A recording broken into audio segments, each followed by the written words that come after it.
School में grade के आधार पर जीव बांटे गए। नंबर 1 मॉनिटर ने एसएसएस ग्रेड की दिव्य नागिन चुनी, जबकि आखिरी रैंक वाले मुझे सिर्फ एक एफ ग्रेड काला भालू मिला। जल्द ही भीषण ठंड का प्रलय आया। भालू की क्षमता के कारण मैं बच गया, पर मॉनिटर की नागिन विकसित होने से पहले ही मर गई। जलन में मॉनिटर और साथियों ने मेरे भालू को मारकर उसका हॉटपॉट बना लिया। घायल होकर मैं बर्फीली आंधी में गिर पदरधा और बदले की भावना के साथ मर गया।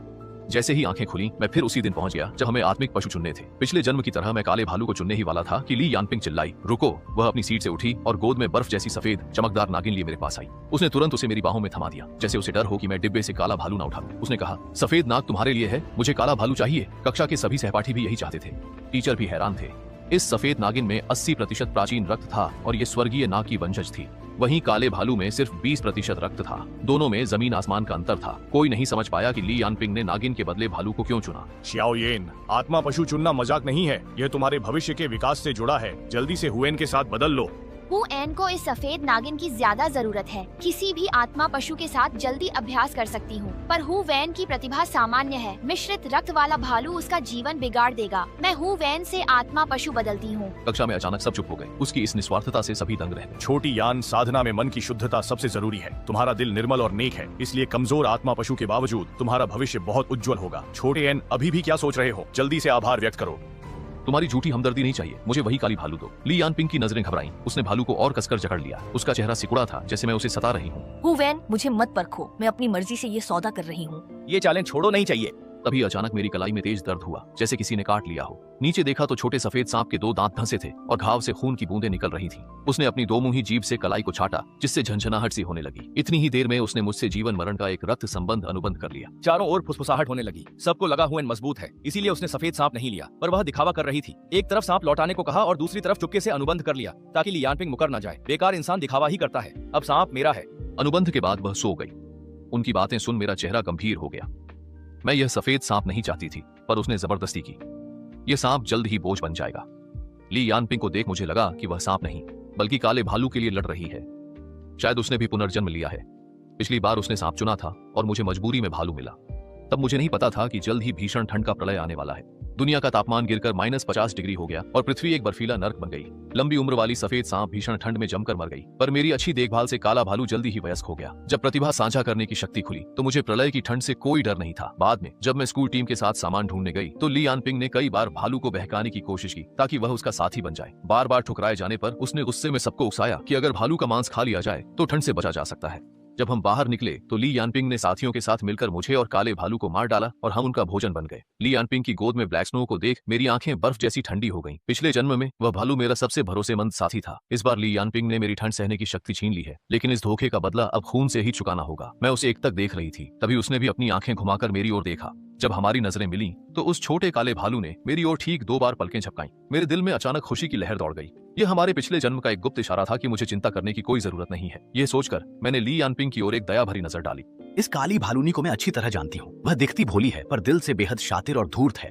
मैं काले भालू की आंखों में देख ही रही थी कि अचानक एक ठंडी छोटी जुबान ने मुझे छुआ। नीचे देखा तो मेरी बेकार सी सफेद सांप थी, जो खूबसूरत तो है पर किसी काम की नहीं। अब जागने पर मैं बेकार नहीं हूँ और पुरुष उस काले बदसूरत राक्षस को अब नहीं देख सकेंगे।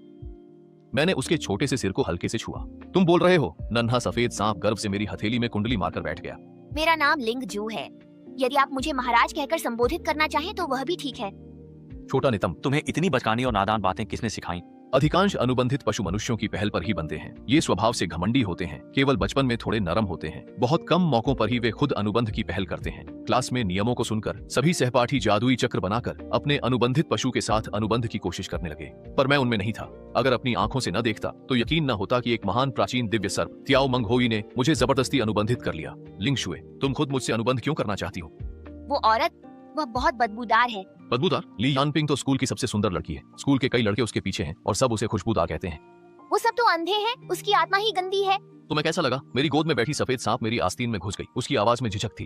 तुम ठीक हो? साफ और शांत। बस यूं ही मैं उंगलियों से उसकी चमड़ी सहलाने लगी। उसका स्पर्श अद्भुत था, ठंडा और मुलायम, रेशम जैसा। कभी मैं उसके सिर को छूती, कभी शरीर को। फिर मैंने उसकी छोटी सी पूंछ दबा ली। सब कहते हैं कि सांप की 7 इंच वाली जगह नहीं छूनी चाहिए, पर वह अभी छोटा है, शायद कुछ नहीं होगा। जैसे ही मैंने पूंछ पकड़ी, लिंग शुए का शरीर बिजली सा अकड़ गया और सफेद चमड़ी के बीच की त्वचा गुलाबी हो गई। हल्की परत, रुको, तुम बिल्कुल बदमाश हो। तुमने मेरी इज्जत पर हाथ डाला।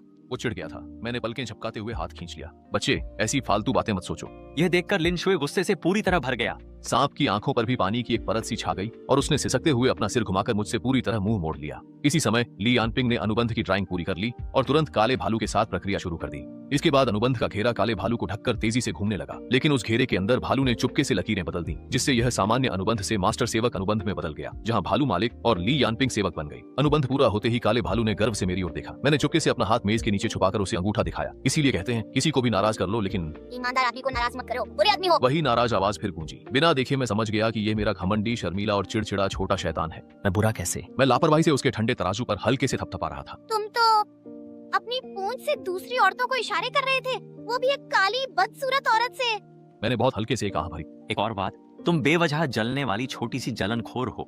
जैसे ही छात्रों ने अनुबंध पूरा किया, क्लास टीचर ने सबको अभ्यास सामग्री दी। मैंने एक स्नैक रख बाकी लिन शुए को दे दिए। उसने 19 स्नैक्स एक एक करके बहुत जल्दी खा ली। मेरी कक्षा से बाहर निकलने से पहले ही सारे स्नैक्स पूरी तरह खत्म हो गए थे। सभी सहपाठी मुझे देखने लगे। हु वेन पागल है क्या? हफ्ते भर की सामग्री और स्नैक्स सांप को खिला दिए। क्या उसने क्लास नहीं सुनी कि आध्यात्मिक पशु धीरे बढ़ते हैं? इतने अच्छे सांप से अनुबंध करना तो बिल्कुल बेकार गया। कुछ छात्रों को ध्यान देना चाहिए, स्नैक्स का हर महीने का वितरण सीमित है। अगर तुमने बर्बाद कर दिया तो स्कूल और नहीं देगा, समझ गए? पिछले जन्म में मैं काले भालू के प्रति उदार था। अन्य छात्र 4 हिस्से खुद रखते और एक पशु को देते, पर मैं आधा आधा बांटता था। पर सफेद सांप को मैंने 19 हिस्से दिए और खुद एक रखा। बाकी छात्रों को मैं पागल लगता था। तभी मुझे याद आया कि लिन शुए ने मेरे साथ गहरा अनुबंध किया है, जिससे हमारे प्राण एक दूसरे से बंधे हैं। अगर वह पिछले जन्म की तरह पहले ही दिन ठंड से मर गई तो मैं भी नहीं बचूंगा। इसलिए अब इस नन्ही पूर्वज की जान सबसे कीमती है। जब बाकी छात्र अभ्यास करने चले गए तो मैं भी सफेद सांप को लेकर बाहर निकल पड़ा। जब मैं ली यानपिंग के पास से निकला, उसने मेरा रास्ता रोक लिया। तुम भी पुनर्जन्म लेकर आए हो, अब मेरी बारी है। काले भालू ने ठंड सहना सीख लिया है। तो अच्छी तरह से जियो, क्योंकि मैं अभी भी तुम्हें खुद विदा करने के इंतजार में हूँ। ली यानपिंग की आंखों में हैरानी आई, जो तुरंत घमंड में बदल गई। मेरे काले भालू की वजह से मैं बच जाऊंगी, पर तुम दोनों तो प्रलय के पहले दिन ही मर जाओगे। सफेद सांप मेरी गोद से आलस में उसकी ओर देखता है, फिर सिर उठाकर ली यानपिंग पर फुफकारते हुए बदबूदार सांस छोड़ता है, जो तुरंत फैल जाती है। ली यानपिंग का आत्मविश्वास टूट गया और वह चीखती हुई पीछे हट गई। मैं ठंडी हंसी के साथ सांप को लिए मुड़ गई। अब इतने सारे स्नैक्स कहाँ से लाऊं, ये एक बड़ी समस्या बन गई है। मैं लिंग शुआंग को सहलाते हुए सोच रही थी कि तभी मुझे पिछली जिंदगी की वह आध्यात्मिक नस याद आई, जिसका खुलासा प्रलय से पहले हुआ था। वह अब तक अनखोजी होगी, इसलिए मैं सफेद सांप के साथ तुरंत उस ओर निकल पड़ी। वहां पहुंचकर देखा कि ली यानपिंग मुझसे पहले ही वहां थी। वह एक रईस परिवार की बेटी है, जिसके पास असीमित संसाधन है। मैं बाहरी घेरे में खड़ी देख रही थी कि वह 20 आदमियों के साथ खुदाई कर रही है। मेरी गोद में दुबका सफेद सांप देख रहा था कि कैसे एक के बाद एक चमकदार आध्यात्मिक पत्थर निकाले जा रहे हैं। लिन शुए की आंखें ललचाई हुई थी, तो मैंने झट से सांप की आंखें ढक ली। मत देखो, यहाँ के रत्नों की क्वालिटी खराब है। मैं तुम्हें कहीं और भी ले जाऊंगी। सफेद सांप को थामे मैं मुड़कर देखती रही। तभी मन में एक खुशी भरी आवाज गूंजी। क्या आप हैं? अब तुम टेलीपैथी जानते हो ली यानपिंग। उसने मुझ पर काफी खर्च किया और जागृति घास दी, जिससे मैं मानसिक संदेश भेज सकूं। आप सफेद सांप के साथ आराम करें, पत्थर निकलने पर मैं आपको बुलाऊंगा। मैं रुक गया और काले भालू की बात खत्म होते ही होश आने पर मैंने देखा कि एक सुंदर छोटा सांप मुझे शक से देख रहा है। लिंग शुआंग मेरी बाह से लिपटी थी। उसका घमंडी चेहरा मेरे सामने था और उसकी ठंडी सांसें महसूस हो रही थीं। लिंग शुए भी मुझ पर नाराज थी। तुम्हारी हिम्मत कैसे हुई कि मेरे पीठ पीछे किसी और औरत से बातें की? मैंने एक हाथ से सांप की गर्दन पकड़कर बाह से उतारा और सज्जा के तौर पर उसका चेहरा दबाया। जबान संभालकर बात करो। मैंने तो कुछ गलत नहीं कहा। तुम्हारी आत्मा में एक नर की गंध है, वही काले चमड़ी वाला, है ना? ये छोटी सांप तो काफी समझदार है। हमारे दानव अजगर कबीले में रक्त संबंध अनुबंध वाला ही जीवन भर का साथी होता है। उस भालू से कोई रिश्ता मत रखना। मेरे चेहरे पर एक अजीब सा भाव था। लिन शुआंग ने दुखी होकर मुझसे पूछा, छोटे बच्चे, तुम्हारी उम्र ही क्या है? क्या तुम्हें साथी का मतलब भी पता है? तभी अचानक उसकी ठंडी पूंछ मेरे गाल को छूकर तेजी से पीछे हट गई और वह धीरे से फुसफुसाकर बोली, मैंने तुम्हें चाट लिया है, अब तुम मेरे हो। तुम्हें मार्क कर दिया है, अब किसी और को छूने नहीं दूंगी। सांप नहीं कुत्ते हो तुम। मैं वहीं खड़ा रहा और होंठ फड़क उठे। मैंने अपनी आध्यात्मिक शक्ति से भालू के जरिए लिन शुए को कार में पहुंचाया। हम ऐसी चलाकर और तरबूज खाते हुए कार की स्क्रीन पर फिल्म देखने लगे। फिर धीरे धीरे मुझे नींद आने लगी। जब मैं जागा तो आसमान में अंधेरा हो चुका था। वीरान पहाड़ी जंगल में कहीं भी रोशनी नहीं थी, बस चारों ओर गहरा और शांत अंधकार फैला था। ठीक उसी समय भैया जल्दी आओ, वे सब चले गए हैं। मेरे सिर झुकाकर जवाब देते ही लिंग शुए मुझे नाराजगी से देखने लगी। मुझे गिल्टी लगा और उसने मुंह फेर लिया। कोई सफाई मत दो, मैं नहीं सुनूंगी, आज बात नहीं करनी। रात के अंधेरे में मैं सफेद सांप को साथ लेकर धीरे धीरे लिंग माई की ओर बढ़ने लगा। जैसा कि काले भालू ने बताया था, वहाँ कोई नहीं था, बस उसे छिपाने के लिए एक जादुई घेरा बना हुआ था। मुझे वहाँ देख सफेद सांप काफी हैरान थी, पर अपनी बात पर अड्डी वह चुपचाप खड़ी रही। मैं उस घेरे के चारों ओर टहलने लगा। तभी भालू ने उसे खोलकर अपना सिर बाहर निकाला और मुझे हाथ से इशारा किया, भैया जल्दी आओ। मेरी गोद में बैठे सफेद सांप ने जब काले भालू को देखा तो गुस्से में अपनी जीभ बाहर निकाल ली। मैंने झट से सांप का मुंह ढक लिया और भालू की ओर देखकर मुस्कुराते हुए कहा, लिन शुए, ये थोड़ा गुस्से में है। फिर वो काला भालू आगे बढ़कर मुझे रास्ता दिखाने लगा। कोई बात नहीं भैया, आपको भी दीदी से नाराज नहीं होना चाहिए। पर सफेद सांप बाइशा की आवाज मेरे मन में गूंजी। कमाल है, ये तो ग्रीन टी है, मुझे छोड़ दो, आज मैं उसे जरूर काटूंगी। मैं जिंदा हूँ और तुम मेरे सामने इस काली लोमड़ी से छुपकर मिल रहे हो। मर्दों को बहकाने वाली वो चीज है क्या? मुझे उससे आखिरी लड़ाई लड़नी है। काले भालू के पास हल्की आभा चमकी और उसने सफेद सांप को छोड़ दिया। जमीन पर गिरी लिनशुआंग ने अविश्वास से मुझे देखा। वह बहुत धीमी गति से अपने ठिकाने की ओर बढ़ा और बार बार मुड़कर अनिश्चितता के साथ मेरी तरफ देखता रहा। तुम मुझे नहीं रोकोगे? तुम्हें डर नहीं कि मैं तुम्हारे उस प्रेमी को मार डालूंगा? मैंने भालू की आध्यात्मिक शक्ति देखी। उसकी शक्ति सफेद सांप से 50 गुना कहीं अधिक थी। अब जीत किसकी होगी ये कहना वाकई मुश्किल है। मैं उसे देख मुस्कुराने लगी। कोई बात नहीं, मुझे तुम्हारी ताकत देख लेने दो। अगर तुमने उसे काट कर मार डाला तो मैं सिर्फ तुम्हारी ही हो जाऊंगी। मेरी बातों पर सफेद सांप थोड़ा डगमगाया, फिर काले भालू की शक्ति देख डरते हुए वापस मेरे पैरों के पास आ गया। यह जीव वाकई कमजोरों को दबाने वाला और ताकतवर से डरने वाला है। भालू ने मिठाइयों को 3 हिस्सों में बांटा। एक बहुत छोटी, दूसरी छोटी और तीसरी पहाड़ जैसी विशाल ढेरी थी। लिनशुए उस बड़ी ढेरी को अपनी ललचाई नजरों से देखने लगी। यह सांवला आदमी वाकई तुम्हारे लिए बहुत उदार है। ढेरी की ओर इशारा किया। ये आपकी साधना के लिए काफी है, इन्हें रख लें। उस ढेर पर इशारा कर ये सब दीदी को दे दो। लिंगशुआंग चिल्लाई। शायद यह तुम्हें पसंद नहीं करता, ये तो बस मुझे खुश करने की कोशिश में है। मैंने लिंगशुआंग से कहा, क्या तुम हमेशा प्यार की ही बातें करती हो? वह नाखुश थी पर स्नैक्स खोने के डर से शांत हो गई। फिर मैंने काले भालू से पूछा, क्या सब ले जाने पर ली यानपिंग तुम्हें नुकसान पहुंचाएगी? उसने कहा, अब वह मेरी हर बात मानती है। अगले दिन आध्यात्मिक नस को खाली देख ली यानपिंग दंग रह गई। तुम ये स्नैक्स खत्म कर दिए तो? इतनी छोटी आध्यात्मिक नस तो दांतों में भी नहीं फंसेगी। तुमने ही कहा था कि आधे महीने में ठंड सहने की शक्ति जगानी है। मुझे लग रहा है कि मैं जागरण के करीब हूँ। काले भालू ने सिर हिलाया। यह सुनकर ली यानपिंग का चेहरा कुछ बेहतर हुआ। जागरण अच्छा है पर तुम्हारी रक्त रेखा कमजोर है। इतना खाकर भी शक्ति मामूली बड़ी। अगर मेरी रक्त रेखा घटिया थी तो चुना क्यों? मैंने मिन्नत नहीं की थी। अब मानसिक दबाव इतना है कि शायद प्रतिभा जागृत न हो पाए। ली यानपिंग ने सोचा, पखवाड़े बाद ठंड खत्म होने पर भालू की यह प्रतिभा बहुत काम आएगी। दबाव मत लो, मेरा वो मतलब नहीं था। अगर तुम्हारी रक्त रेखा कमतर होती तो मैं तुम्हें चुनता ही नहीं। मुझे साधना के लिए बस 10 ट्रक स्नैक्स चाहिए। जल्दी इंतजाम करो, ये ज्यादा नहीं है ना? इससे शायद मैं शीत प्रतिरोध जैसी उच्च प्रतिभा जागृत कर लूं, जिससे 10 किलोमीटर तक सब ठंड से बच सकें। पूरे 10 किलोमीटर। ली यानपिंग की आंखों में लालच की सुनहरी चमक आई। अगर वह भीषण ठंड में 10 किलोमीटर तक सबको ठंड से सुरक्षित रख सके तो फिर वह प्रलय की रानी जैसी ही होगी। ठीक है, 10 ट्रक मिल जाएंगे। पादरी के आने से पहले सब हो जाएगा। ली यानपिंग घर में ताकतवर है पर सब उसकी भीषण ठंड की प्रलय वाली बात को एक मजाक मानते हैं। वे उपहास करते हैं कि वह पत्थर के ट्रकों में रखे स्नैक्स से एक मामूली आत्मा जानवर को सिर्फ सर्दी से बचने की प्रतिभा के लिए जगा रही है। इस विचार पर उसे घर से कोई समर्थन नहीं मिलता। ली यानपिंग को अपने माता पिता द्वारा बचपन से दी गई सारी चीजें बेचनी पड़ी, घर, कार, ब्रांडेड बैग और गहने। जब मैंने स्कूल में उसे दोबारा देखा तो वह वही पुराने कपड़े पहने थी और लंच में सिर्फ एक सादा सफेद आटे का बान और पुरानी लाओ गान मा चटनी खा रही थी। साफ था कि उसने अपनी सारी जमा पूंजी काले भालू पर खर्च कर दी थी, पर उसे नहीं पता था कि उसके खरीदे ट्रक भर स्नैक्स में से भालू ने बहुत कम रखे। बाकी 99.99% मेरे और सफेद सांप के पास आ गए। मैंने अपनी साधना और आध्यात्मिक शक्ति के अभ्यास के लिए थोड़े स्नैक्स रखकर बाकी सब सफेद सांप को दे दिए। सफेद सांप ने लिंगशी को तेजी से निगल लिया और वह गहरी नींद में सो गया। उसके पास रखे स्नैक्स एक खिंचाव से तुरंत पाउडर में बदल जाते थे। सांप की साधना से मिली आध्यात्मिक शक्ति ने मुझे पिछली जिंदगी से कई गुना ज्यादा ताकतवर बना दिया है। वहीं ली यानपिंग के पास अब क्लास के बाकी छात्रों से भी कम शक्ति बची है। काले भालू ने एक भी स्नैक खुद पर खर्च नहीं किया और वह उसे धमकाता है कि अगर उसकी प्रतिभा जागृत नहीं हुई तो वह उसे पहले ही चेतावनी दे रहा है। सब कहते हैं कि ली यानपिंग अब बेकार हो गई है। स्कूल के पहले दिन सबसे कमजोर भालू चुनने के बाद से उसकी मानसिक स्थिति ठीक नहीं थी। इन अफवाहों और कानाफूसी के बीच ली यानपिंग बस वो बोली, देख लेना, बाद में सब जान जाएंगे कि मैं ही सही थी। एक रात अचानक तापमान तेजी से गिर गया और दुनिया भर में बर्फ गिरने लगी। जून में बर्फ गिरना सबको बहुत अजीब लगा, लेकिन अगले दिन दोपहर तक जब वैश्विक तापमान -20 डिग्री पहुंच गया तो लोग धीरे धीरे चिंतित होने लगे कि कहीं कोई बड़ी आपदा तो नहीं आने वाली। बर्फ लगातार तेज होती जा रही थी। रुक नहीं रही थी। लोग बर्फीले संकट से डरे। अनहोनी के डर से स्कूल ने छात्रों को वापस बुला लिया। हॉस्टल में ली यानपिंग ठंड से कांपते हुए रजाई में लिपटी थी। साधना न करने से उसकी शक्ति कम हो गई थी और वह आम लोगों जैसी ही थी। उसकी नाक ठंड से लाल थी और वह बार बार टिश्यू से उसे पोंछ रही थी। काले भालू, तुम्हारी प्रतिभा जागृत हुई या नहीं? 10 दिन बीत चुके थे। काला भालू काफी बड़ा होकर किशोरावस्था में था और ली यानपिंग के मन में अब संदेह होने लगा। चिंता मत करो, जल्दी होगा। पिछली जिंदगी में हुवेन गरीब था और खंडहरों की खोज के बाद भी उसके पास भालू के लिए स्नैक्स नहीं थे। इस जन्म में मैंने इतने सारे संसाधन दिए, फिर भी तुम्हारी प्रतिभा जागृत क्यों नहीं हो रही?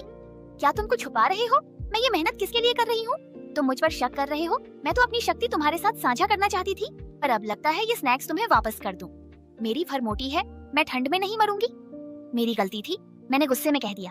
ये आध्यात्मिक पत्थर तुम ही रखो, तुम्हारी प्रतिभा का जागृत होना सबसे जरूरी है। काला भालू हुंकारा। जाओ नीचे से चीजें उठाओ।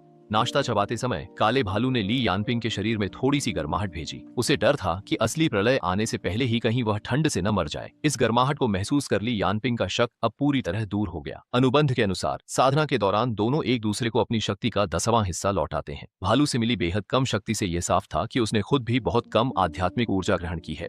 ली यानपिंग को यह नहीं पता था कि काले भालू ने कम आध्यात्मिक शक्ति नहीं ली थी, बल्कि उनके बीच हुए मालिक सेवक अनुबंध के कारण शक्ति लौटाना पूरी तरह उस भालू की मर्जी पर ही निर्भर था। उधर दूसरे डॉर्मेट्री में मैं बिस्तर के सहारे बैठकर फिल्म देख रही थी और कमरे के सारे स्नैक्स खत्म हो चुके थे। कालीन पर सो रही वह सफेद सांप अब शावक अवस्था से बाहर निकलकर वयस्क बन चुकी थी। बाल्टी जितनी मोटी और बर्फ जैसी सफेद चमकती हुई। मैं बिस्तर से उतरकर उसकी फांकों को छूती हूँ और उसके भीतर की जबरदस्त जीवन शक्ति को गहराई से महसूस करती हूँ। दीवार पर टंगी घड़ी की सुइयां धीरे धीरे 12 के करीब पहुंच रही थीं। असली प्रलय अब शुरू होने वाली थी। इस जीवन में सफेद सांप प्रलय के पहले दिन ठंड से नहीं मरेगी। 12 बजते ही घड़ी की आवाज गूंजी और तापमान अचानक गिरकर -50 डिग्री हो गया। मेरी आध्यात्मिक ऊर्जा और सफेद सांप की शक्ति के कारण मैं इस ठंड को नजरअंदाज कर सकती हूँ। बाहर बर्फ एक मंजिल तक जम चुकी थी। क्लास टीचर ने ग्रुप में चैन मैसेज शुरू किया ताकि सब अपनी स्थिति बता सकें और जरूरत पड़ने पर स्कूल बचाव कार्य शुरू कर सके। स्कूल में स्टाफ की कमी के कारण मैं स्वयं सेवक बन गई और अलग अलग हॉस्टल में जाकर सामान बांटने लगी। जब मैं ली यानपिंग के कमरे के बिल्कुल पास पहुंची तो मैं वहां से सीधे नीचे कूद गई। बाद में जब कई छात्राओं ने ग्रुप में सामान मिलने की पुष्टि कर दी तब ली यानपिंग ने मुझसे पूछा आपका सामान कहाँ है? मैंने ग्रुप में तस्वीरें बतौर सबूत भेजी कि ली यानपिंग ने सुपरमार्केट से सामान स्कूल में जमा किया है। स्कूल ने कहा कि भारी बर्फबारी से सामान की बहुत कमी है। क्या ये सामान उन लोगों के लिए नहीं होना चाहिए जिन्हें इसकी सबसे ज्यादा जरूरत है? सभी छात्र ग्रुप में मैसेज करने लगे। क्या मॉनिटर को पता था जो उसने इतना सामान लिया? क्या वह ऐसा कर सकती है? आखिर यह भलाई के लिए था? सोचिए, वो सामान के लिए लड़ रही है और लोग उसे नैतिकता पर परखने लगे। मुझे फंसाकर खुद क्यों छुप रही हो? ठंड खत्म होने का पता था ना, अपना जमा सामान सबको बांटती क्यों नहीं? मैंने नूडल्स के 2 खाली डिब्बे बाहर फेंक दिए। मुझे नहीं पता तुम किस भीषण ठंड की बात कर रही हो। सबको पता है कि मेरे घर की हालत खराब है। मॉल में सेल देखकर मैंने बहुत सारे इंस्टेंट नूडल्स खरीदे और सहपाठियों में बांट दिए। सबको मिले 10-10 पैकेट हुए ने अपने पास से दिए हैं। सहपाठियों के तानों पर ली यानपिंग जवाब नहीं दे पाई और ग्रुप में सब चुप हो गए, लेकिन मुझे प्राइवेट मैसेज करने लगे। खिला दो, भले ही अच्छी छवि बना ली, पर तुम्हारा वो बेकार सफेद सांप अब तक ठंड से मर चुका होगा। ये सोता हुआ सफेद सांप बिल्कुल एक पौधे जैसा लग रहा है। बंद आंखों के बावजूद इससे निकलती प्रबल आध्यात्मिक ऊर्जा साफ बताती है कि यह जीवित है। असंभव, ये वीडियो रिकॉर्डेड है। वो कमजोर सांप इतनी ठंड में अब तक मर चुका होगा। जम्हाई लेते हुए मैंने यानपिंग का मैसेज अनसुना कर दिया। सुरक्षा के बावजूद इस ठंड में मुझे कंपकंपी हो रही थी। जैसे ही मैंने कंबल के लिए अलमारी खोली, एक जानी पहचानी गर्माहट मुझ में समा गई। यह काले भालू की शक्ति थी। आश्यों, बिना अनुबंध के भी तुम अपनी तकनीक मुझसे साझा कर रहे हो। अब मैं ठंड सह सकता हूँ। तभी मुझे याद आया कि काले भालू की क्षमता केवल ठंड नहीं बल्कि शक्ति के साथ ठंड सहने की थी। पिछली जिंदगी में मेरी सीमित ताकत और स्नैक्स की कमी से वह पूरी तरह जागृत नहीं हो पाया था। तब उसने मुझे बचाने को जबरन आधी अधूरी क्षमता ही जागृत की थी। ली यानपिंग अब कैसा है? भालू ने विजुअल शेयरिंग शुरू की। उसे भरोसा था कि अब वह सर्दी से नहीं डरेगा, इसलिए ली यानपिंग ने अतिरिक्त रजाई नहीं ली थी। इस वक्त वह खुद को पतली रजाई में लपेटे हुए थी और उसका चेहरा ठंड से नीला था। क्या तुम्हारा संकल्प पूरा नहीं हुआ? कहते हुए काला भालू बिस्तर पर कूदा और उसे अपने नीचे दबा लिया। फर्श से टकराते ही हड्डियां टूटने की आवाज हुई और ली यानपिंग दर्द से दांत पीसने लगी। सुनो, मेरे पास एक अच्छी खबर है। मैंने जागृति में सफलता पाली है। ली यानपिंग की आंखें चमक उठीं। वह भालू द्वारा बिस्तर से गिराए जाने की बात भूल गई। जल्दी करो, मुझे ठंड लग रही है। मैंने तुम्हें जगाने के लिए अपनी सारी जमा पूंजी और टॉफियां खर्च की हैं। मैं तुम्हारी मालिक हूँ। हमारे अनुबंध के मुताबिक तुम्हारी शक्ति पर मेरा पूरा हक है। ली यानपिंग ने अनुबंध के जरिए भालू की शक्ति लेनी चाहिए, पर उसे एहसास हुआ कि वह इसे सक्रिय नहीं कर पा रही है। अपनी आंखें खोलकर तो देखो, आखिर हमने क्या अनुबंध किया है। अनुबंध को ध्यान से जांचते हुए ली यानपिंग ने वहाँ 2 जादुई संरचनाएं और उनमें किए गए बदलावों को देखा। देख लिया, यह मालिक सेवक अनुबंध है। तुम मेरी क्षमताएं साझा नहीं कर सकते। ली यानपिंग बेसुध रह गई। तुमने भी हस्तक्षेप किया था। सिर्फ मैं ही नहीं, हुएन भाई भी पुनर्जन्म ले चुका है। पिछले जन्म में तुमने हमें मारकर खाया था। अब हमारा बदला लेने का समय है। भले ही तुम्हारा पुनर्जन्म हुआ हो, हुएन का अनुबंध उसी बेकार सफेद सांप से है। सांप के मरते ही अनुबंध के कारण हुएन भी मर जाएगा। ली यानपिंग की आंखों में डर था, पर भालू बिना और बात किए चला गया। भीषण ठंड के कारण अब तापमान का विवरण नहीं दिया जाता। पिछली बार की तरह बिजली, पानी और इंटरनेट पूरी तरह ठप हो गए। इस रात के बाद कई लोग फिर कभी नहीं जागे। 5 दिन और बीत गए। स्कूल का अनुशासन बिगड़ गया था। छात्रों का सामान खत्म होने पर वे दूसरों का खाना छीनने लगे। बाहर कुछ ताकतवर छात्र मुझ पर नजर गड़ाए थे। भालू की ठंड से बचाने वाली और सांप की प्रचुर आत्मा शक्ति के कारण अब शिक्षक भी मेरे मुकाबले नहीं थे, इसलिए मुझे कोई डर नहीं था। बाहर दरवाजा पीटने की आवाज के बीच मैंने अपनी हथेली में शक्ति जुटाई ही थी कि अचानक एक ऊर्जा की लहर महसूस हुई। अचानक मेरे कमरे से एक ऊर्जा लहर फैल गई और बाहर अफरा तफरी मच गई। कंबल पर कुंडली मारे सफेद सांप की दिव्य चेतना से आवाज गूंजी, दफा हो जाओ। उसकी ठंडी आवाज सुनकर लोग घबराकर भाग गए। मैंने उसे सहलाते हुए पूछा, लिन शुए, क्या तुम जागने वाली हो? उधर ली यानपिंग के हॉस्टल में घुसे लोगों को काले भालू ने भगा दिया। ली यानपिंग जमीन पर पड़ी थी और उसकी टूटी हड्डियों के घाव से बदबू आ रही थी। मई बेहोश होने ही वाली थी। तभी भालू ने थप्पड़ मारकर उसे जगा दिया। वो भालू अपनी पिछली जिंदगी की यादों के कारण बहुत बदला लेने वाला था। झांग ने ली यानपिंग के साथ मिलकर अपने दुश्मनों को ढूंढ निकाला, फिर स्कूल में बचे उन लोगों को भी मार डाला जिनसे उसका कोई बैर नहीं था। अब काले भालू ने खुद को छिपाना छोड़ दिया और अपनी स्किल 15 का इस्तेमाल किया। पूरे स्कूल में हर किसी के शरीर में एक गर्म लहर दौड़ गई, मानो कोई दैवीय कृपा हो। मरणासन ली यानपिंग को भी आखिरकार सर्दी से राहत मिली। दूसरों के लिए यह आशीर्वाद था, लेकिन उसके लिए यह जीवन शक्ति को तेजी से खत्म करने वाला मौत का फरमान था। न केवल हड्डियां, उसकी आंतें भी पहले ही फट चुकी थीं। ठंड ने सड़न रोकी थी, पर अब सब कुछ माइक्रोवेव में डिफ्रॉस्ट की तरह पिघलने लगा। ली यानपिंग के अंग असंतुलित हो गए। वह सुन्न पड़ी शरीर घसीटती रही जैसे कोई आरामदायक आसन ढूंढ रही हो। उसकी इंद्रियों से बैंगनी बर्फ बहने लगी और मरते वक्त उसकी आंखें खुली रहीं। मरना अच्छा रहा। उस सुबह शरीर में गर्माहट महसूस हुई। आंखें खोली तो खुद को एक कोमल शरीर से लिपटा पाया। वह सुंदर चेहरा, दूधिया त्वचा और थकी पर आकर्षक आंखों वाला था। उसकी बंद पलकें तितली के पंखों सी थीं और सफेद बाल झड़ने की तरह मुझे ढके हुए थे। उसका गर्म शरीर चांदनी सी परी जैसा था। मेरे हिलते ही उसकी कांपती आंखें खुली, जिनमें अमानवीय पुतलियां थीं। जानी पहचानी खुशबू पाकर मैंने पुकारा, लिंग शुआंग। उसके होंठों पर मुस्कान उभरी। वह झटके में पलटकर सीधे मेरे ऊपर सवार हो गई और ठंडी हवा मेरी त्वचा से टकराई। साथ ही उसके शरीर की ठंडी और गर्म खुशबू मुझे घेरने लगी। जब वह झुककर करीब आई, उसके सफेद बाल मेरे चेहरे पर बिखर गए, जिनमें भीनी खुशबू थी। मैं घबराकर उसे देखने लगी। उसका सुंदर चेहरा करीब था और त्वचा जेड जैसी पारदर्शी और मोहक थी। उसकी पीठ के पीछे सफेद सांप की पूंछ लहरा रही थी और उसकी आकर्षक आवाज मेरे कानों में गूंज उठी। क्या उस आदमी ने इन सम्मानित महाशय को फिर से याद किया? आदमी और महाशय शब्दों से मैं समझ गया कि यह लिन शुए ही है। मैं शांत होकर उसे देखने लगा। तुम्हें आखिरकार जागने की फुर्सत मिली। वह हल्के से हंसी। उसकी हंसी बहुत मधुर थी। क्या तुम इस महाशय की चिंता कर रहे थे? अगर तुम मर जाती तो मुझे भी तुम्हारे साथ दफन होना होता। वह झुककर मेरे चेहरे को चूम लिया। तुम्हारा मुंह सख्त है। मैंने उसे धकेला। लिन शुए, रूप बदलने के बाद क्या यही पहला काम था? लिन शुए और गहराई से हंसी। ये पहली बार नहीं था। इन्होंने पहले तुम्हें चाटा है। हम मुहर लगा चुके हैं। इतने दिनों बाद वह इसलिए जागी क्योंकि वह अपनी जन्मजात प्रतिभा को जागृत कर रही थी। लिन शुए का खून शुद्ध होने से इसे जगाना बाकी जानवरों से मुश्किल था। अच्छा हुआ कि वह सफल हुई। लिन शुए, तुम्हारी प्रतिभा क्या है? उसने लापरवाही से पूछा। क्या? मैंने उसे अजीब नजरों से ऊपर नीचे देखा तो उसने मुझे घूर दिया। तुम क्या सोच रहे हो? बात करते करते पता नहीं कब बाहर की बर्फ रुक गई थी। भारी बादल एक एक करके छंटने लगे और आसमान में बहुत दिनों बाद सूरज निकला, जिसकी गर्माहट धरती पर फैल गई। मैंने स्कूल के अंदर से खुशी की आवाजें सुनी। देखो, सूरज निकल आया। पारा ठंडा नहीं रहा। बढ़िया। अंततः प्रलय का समय खत्म होने वाला है। लिन शुए शांत हुई। यान याओ मंग प्राचीन दिव्य पशु, मेरी जन्मजात शक्ति सब जीव है। लिंग शुए का चेहरा कान के पास था। उसकी सांसें गर्दन पर महसूस हुईं और सांप की पूंछ कमर पर लिपटकर कसने लगी। हुएन, मैंने पूरी दुनिया को बचाया है। अब तुम मुझे क्या इनाम दोगी? मैंने खिड़की के बाहर जीवंत संसार को देखा, फिर पास बैठी इस सुंदर स्त्री को। मैंने हाथ बढ़ाकर उसके माथे को छुआ। छोटे बच्चे, क्या सोच रहे हो? लिन शुए गुस्से में मुझे घूर रही थी। उसकी सफेद सांप की पूंछ पीछे हिल रही थी, पर उसकी चांदी जैसी आंखों में मुस्कान थी। तभी बाहर से एक परिचित आवाज आई, भैया। भैया, मैंने भी अपना रूप बदल लिया है। दरवाजा खोलते ही एक छोटे कद की लड़की दिखी, जिसके सिर पर भालू के कान थे। मैं तुरंत समझ गई कि वह काली भालू है, क्योंकि उसका रंग गहरा गेहुआ था। भालू के रूप में वह काफी विशाल थी, पर अब एक छोटी बच्ची जैसी लग रही थी। लिन शुए मेरे पास से वह बोली, इतनी बदसूरत बहन। मैंने कहा, मैं सुंदर हूँ। काली भालू उदास थी। मैं भालू और सांप को लड़ते देख मुस्कुरा उठा। पिछली बार ली यानपिंग ने हमें मारा था। इस जन्म में हमने बदला लिया और नई जिंदगी पाई। ठंड खत्म हुई और मेरी कहानी अब शुरू हुई।